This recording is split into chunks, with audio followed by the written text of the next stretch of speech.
কি যে সাধককে বদ্ধ করেছে পাতালে কবি রাজরাজ দেওয়ান। লাস্টের অন্তরাই বলেছে অন্তরায় আমার মনি ধরে ব্রহ্মপুত্র নামটি ধরে রাজ্যকে পাই জ্বালালে রে জানলে কথা সত্যানি।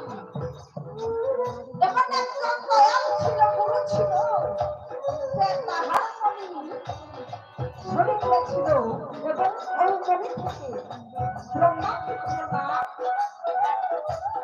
রেখেছিল। ওই গুরুটা একটি কথা মনে পড়ে গেল। সর্বপ্রথম আমার দীনবন্ধু যারা হাতে হাত দিয়ে বায়ান গ্রহণ করেছি,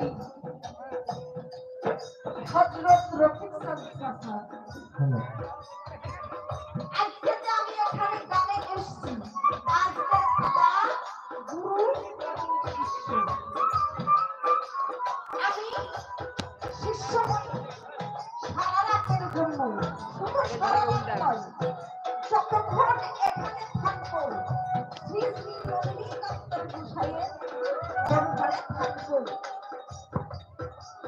এই কীর্তনের মধ্যে থাকবো, ততক্ষণ আমি মনে করি দুলাল সরকার হইল আমার সেই মহাপ্রভু, আমার বাবা।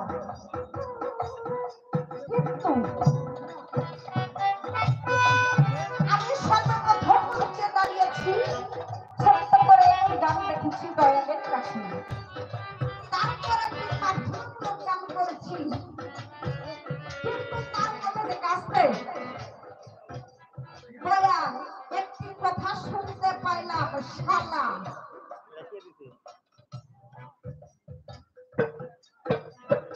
খেয়াল করছেন কিনা জানি না, বলছেন না আলম ভাই? হ্যাঁ, আমি শিষ্য, আমাকে কি শালা বলার প্রয়োজন আছে? হ্যাঁ, আমি হইল মা,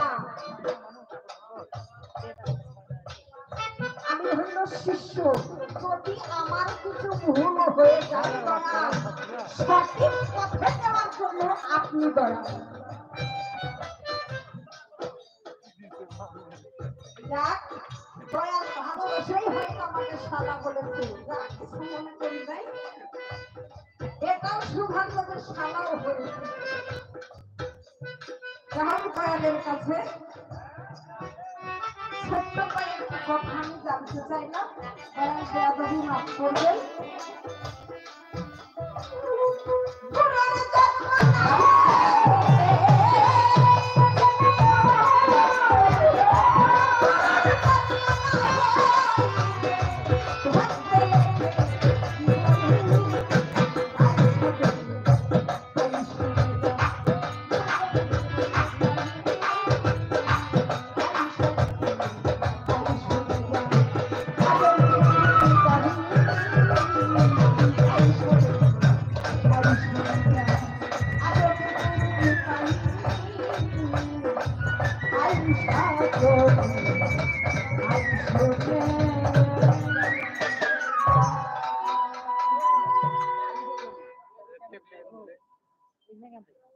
আমার দীনবন্ধু একটি কথা বলেছে, পীড়িত করা আর প্রেম করা কি এক বিষয়? দয়াল, আমি পীড়িতের মরা মরতে চেয়েছি, প্রেমের মরা, দয়ালের সাথে প্রেম করা। তাই সেই জায়গা দাঁড়িয়ে আমি দয়ালের নামের উপরে আরেকটি গান রাখি।